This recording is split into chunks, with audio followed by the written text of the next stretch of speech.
Welcome to F1 ITV's Formula One driving school. I want to put you inside the head of a Grand Prix driver and more inside the cockpit. We've borrowed Damon Hill's Jordan for the day and a great number of his team. You wouldn't believe how many people it takes to run one of these cars. Man on a wheel gun here, ready to put our tyres on for the first run of the day. A laptop computer, you can't start the engine up without one of those. Many people in case we want to make suspension or wing changes, and finally an electric starter to turn the engine. It's very much a team effort, but at the final hurdle it's the driver that has to deliver.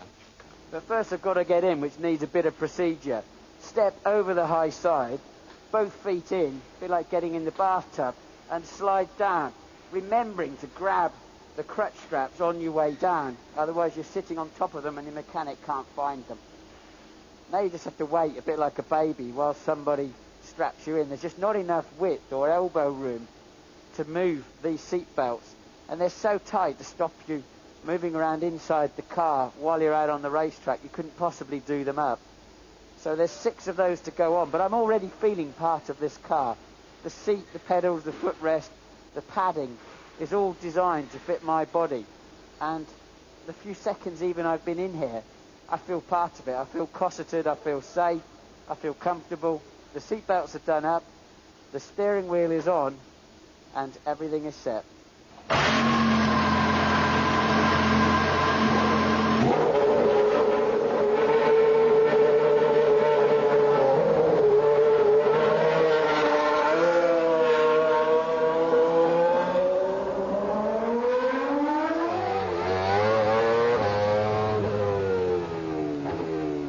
Around the exit of the pit lane is very narrow, very tight, and now we've got incredible acceleration.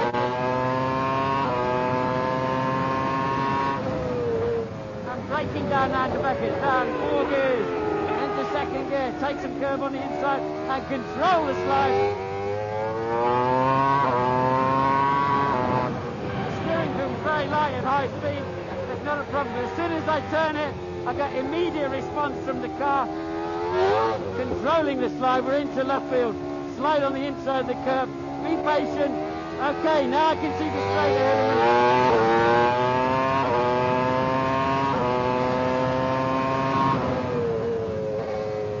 Now if I brake too late, the car wants to snake around. I need a little bit of rear brake balance. I can barely see the corners. I'm just peeping over the top of the monocoque. You need to be down there for weight distribution, centre of gravity, but it makes it very difficult to see the corners and the curves coming up.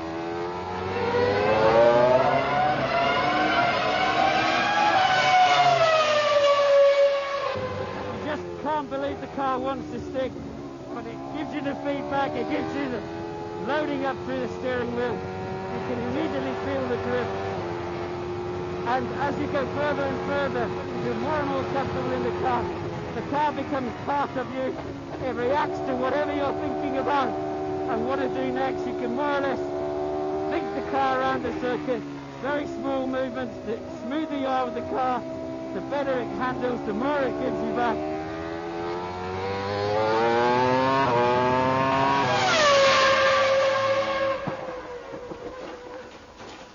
Well, that was just brilliant to remember the purity of these cars. Squeeze the throttle and you get an instant response, surging forwards up to 16,000 revs. Brilliant. Touch the brake pedal and it builds retardation. Really, really powerful. Turn the wheel, you get an immediate response. Exactly what you're looking for. I can see why this car's going so well this year. I'd like another 100 laps straight away, please.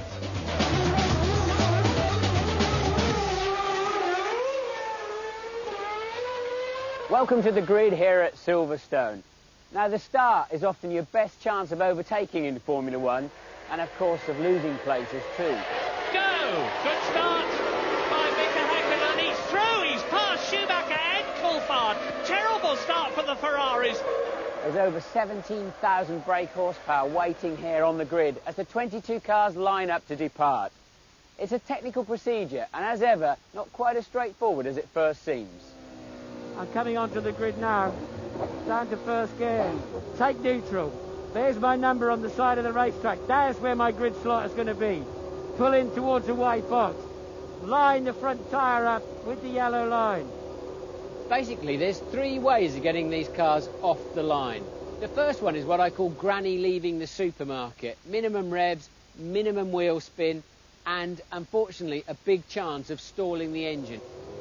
Okay, we're waiting patiently on the line. The first red light is on. So I pull, I'm in first gear. The lights are building up. I'm going to put some revs on. Everybody around me is going crazy. And just a tiny bit of wheel spin.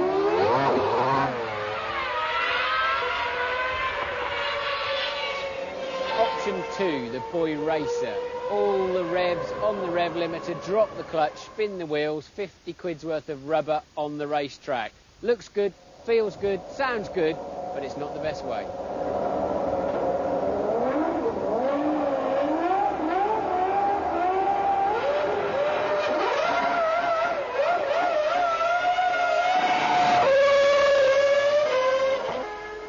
Finally, the option they all have to take in the end, the control freak approach.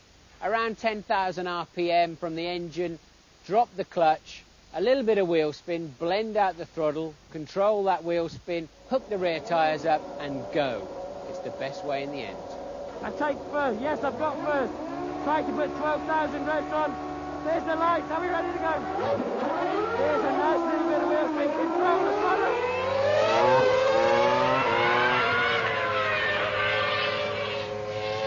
Well, that's the right way to do it, but it can very easily go wrong. It's a very delicate operation.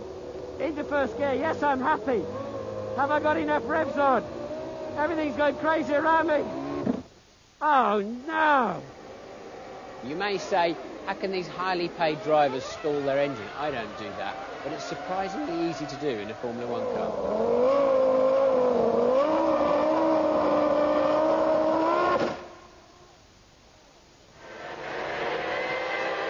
If you do stall the car on the line, you're torn between two options, sticking your hand out of the cockpit to warn the other drivers, or burying your head and waiting for the impact.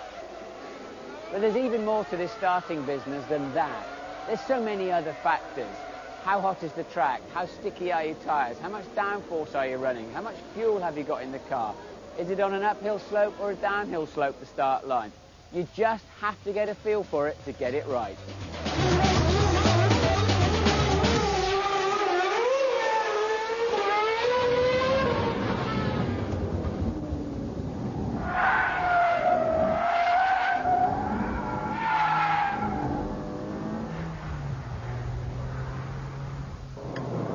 Now, one of the most difficult things to demonstrate to you is the level of energy that's going on inside a Formula One car. All tends to look very calm and collected from the outside until something goes wrong. It's called G-force. Now, I don't always carry furry dice in my car, you'll be pleased to know. We put them in to demonstrate what G-force is. It's the force that will make these dice go over to the left as I take this right-hand corner. And if I brake heavily, they'll go forward. It's the same force that'll slide your granny from one side of the car to another if you go into a roundabout a little bit too quickly. Here's a good example, Eau Rouge at Spa. A big left-right in the bottom of the hill, about 170 miles an hour, then leap off the curb on the way out. Massive energy going on there. Here we are in my road-going Ferrari, which is probably the fastest car on the road. But even in ideal conditions, this car will generate something around 1 G of lateral force going through a corner, and a Formula One car is 4 times that because of the downforce created and the very wide, slick racing tyres. As I hit the bump on the straight, it evacuates my lungs. I can barely breathe over that bump. Left-hand corner, my neck immediately tightens to try to hold my head in the position I want so I can balance the car on the throttle. What does that mean in reality? 4 times the force of gravity. Your head weighs 5 kilos, for example. Maybe a Grand Prix driver's head's a little bit bigger. A crash helmet is 1.5 kilos, so 6.5 kilos times 4, 26 kilos. Imagine somebody putting a 26 kilo weight on the side of your head instantaneously. As I break down, your head wants to go forward, your neck is fighting the weight of your head. Now, under braking, longitudinal G, something around 3.5 to 4G again in a Formula 1 car. If you watch, I'm braking heavily now, watch the dice go forward.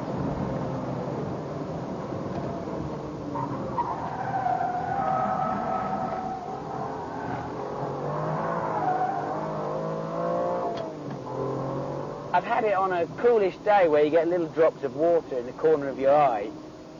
You brake so heavily with such violence in a Formula 1 car that the drops of water can actually come out of the corner of your eye and splat on the back of your visor.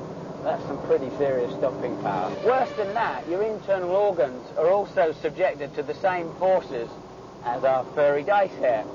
And they're moving around inside you too, and rattling around on against your rib cage. And that just soaks up your energy.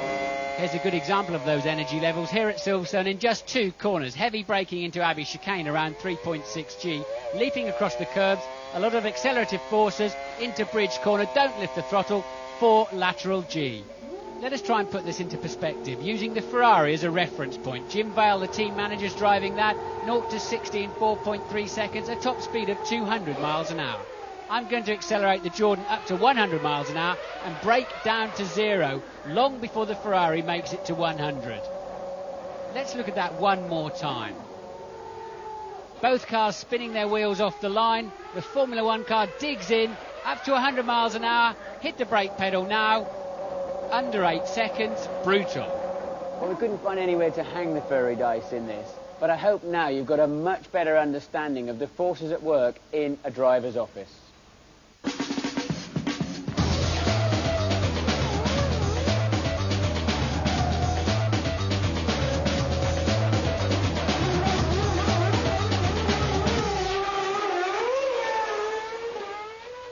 If you're a Grand Prix fan, you know that pit stops play a key role in race strategy and track position. Up to 20 men are waiting for you for a regular pit stop here in pit lane. They can win or lose you the race, but the driver plays a key role too.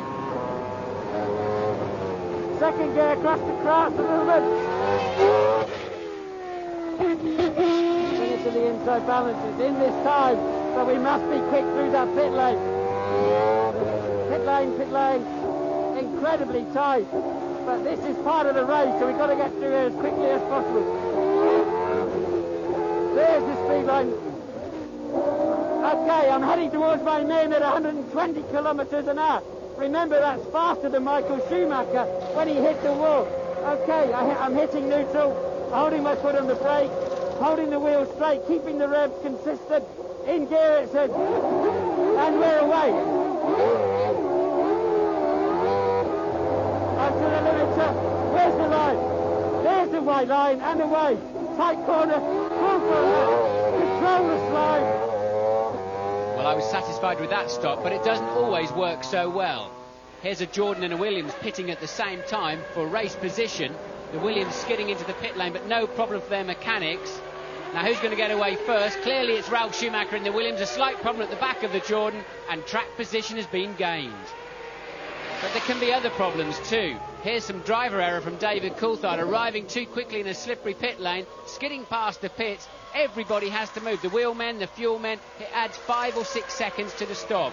This time it's Häkkinen's McLaren. They can't tighten the left rear. This would eventually cost him the British Grand Prix. Let's take another look at that pit stop in the Jordan. Coming in the pit lane now, slowing down. It's incredibly narrow and slippery, being very, very careful through there. Quite a tight chicane. Now I'm looking for the speed limiter line. There it is now, braking hard to make sure I'm not speeding. Now I'm heading for my garage of men. Braking hard, there's a guy with his hand over the right front tyre. I know where to park. Tyres are coming off, I've hit neutral, I'm watching that lollipop ahead of me. It says brakes on to keep the rear wheels from spinning. I'm holding the steering wheel straight. Now I pull for first gear, the lollipop goes up, and I'm confident to pull away. I can't see anything in the mirrors until I'm out in the pit lane, but I trust the man on the lollipop implicitly. Now I've got rid of the speed limiter, and I'm regaining speed out onto the racetrack. A quick glance in the mirror to see if anything's coming, and I join the racing line now. Calculating the time lost in that pit stop is a simple school equation where E equals the time lost. First of all, A, slowing into the pit lane itself and then regaining speed afterwards, is bound to cost you around 3 seconds. The pit lane must be negotiated at reduced speed. Then the team garage zone is limited to usually 120 kilometres per hour. Time lost, 24 seconds. The pit stop itself for fuel, tyres and cleaning of the visor and radiator ducts varies. One stoppers take on more fuel, of course, than two stoppers. Time lost, one stopper, 11.5 seconds, two stops, 8.5 seconds, three stops, 6.5 seconds. Whilst it feels as if you're crawling down the pit lane on the limiter, it would still take time to negotiate the normal racetrack from pit entry to pit exit. This time has to be deducted, let's say 12.5 seconds.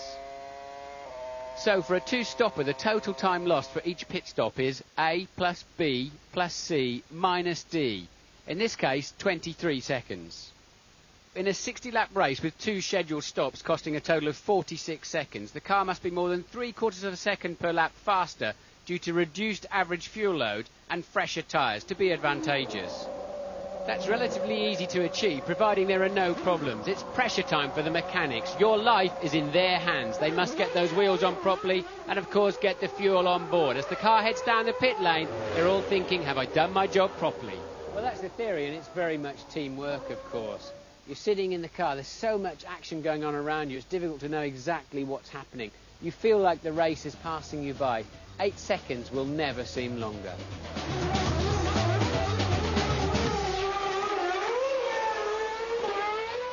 Now, the balance of a Grand Prix car is absolutely critical. What does that mean? It means the front and the rear tyres sliding together in unison, so you're in balance. You hear Murray and I always banging on about understeer and oversteer. Let me explain that to you. Put yourself where I am in the racing car. You want to go around a right-hand corner, you turn the wheel, but the car won't go in enough. The front tyres begin to scrub across the road. It's not steering enough, it's understeering, and you have to put more steering angle in. Bad news, you're scrubbing off speed, you're damaging the front tyres, and you have to wait a long time to get on the power. We've intentionally set this Jordan up to understeer, turning into Priory here. Look, I've got a lot of steering lock on, the car won't go where I want it to. I'm beginning to run wide again, that damages the front tyres, and you cannot carry speed through the corner. Over several laps, of course, the more you damage those tyres, the more it understeers. It's a snowball effect. Let's see what it means in race conditions. Fisichella turns in. He's got enough steering lock on now and has to crank another 1/4 of a turn on the steering wheel to get around the corner, pushing the tyre sideways down the road momentarily. There are two main ways to reduce understeer.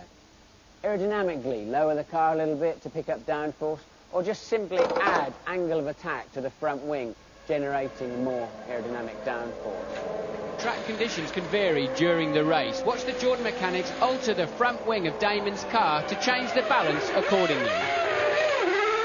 Alternatively, you can soften the front suspension to pick up mechanical grip, springs and shock absorbers especially.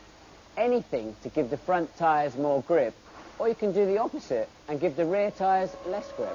Changes are small, a few percent stiffer or softer on the suspension, a millimetre or two on the ride height. Then you have oversteer, which is on the exit of the corner normally, generated by throttle movement more often than not.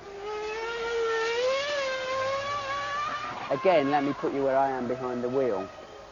You're going through a right-hand corner, you get on the power too early, and though you're still turning right, you end up putting left-hand steering lock in. The car is turning from the back, it's oversteered through the corner, and you have to steer out and correct it. Now we've set the Jordan up to oversteer.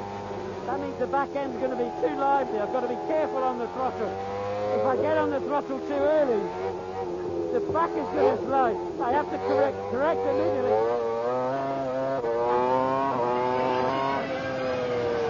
And as soon as you have to lift the throttle, you've lost time. Understeer and oversteer can occur on the way into a corner, through the apex and on the exit. Let's watch Pedro Diniz now turning into this left-hander and almost immediately having to put right-hand lock in. That is serious turn-in oversteer, then mild understeer through the apex. So what can you do to fix the oversteer? Well, the first thing you can do is try and drive more smoothly, be more progressive on the throttle. But if that doesn't work, you've got to start adding rear downforce, putting elements into the rear wing, into the cascade, giving you more downforce, pushing those rear tyres down. Or, for more mechanical grip, soften the rear end a little bit, springs, shock absorbers, anti-roll bar. Or, conversely, you can give the front end less grip. That can also help the rear. In any event, if you hit the sweet spot on the balance, you'll get a lot more confidence. You take more speed into the corners and your lap time starts tumbling. Let's enjoy a beautifully balanced car. Hakkinen, McLaren, Spa. Heavy braking into the bus stop, totally stable. Turns in crisply, over the curbs nicely. No wheel spin on the exit, no understeer, no oversteer. Direction change good. The car is perfect. Hakkinen is very happy.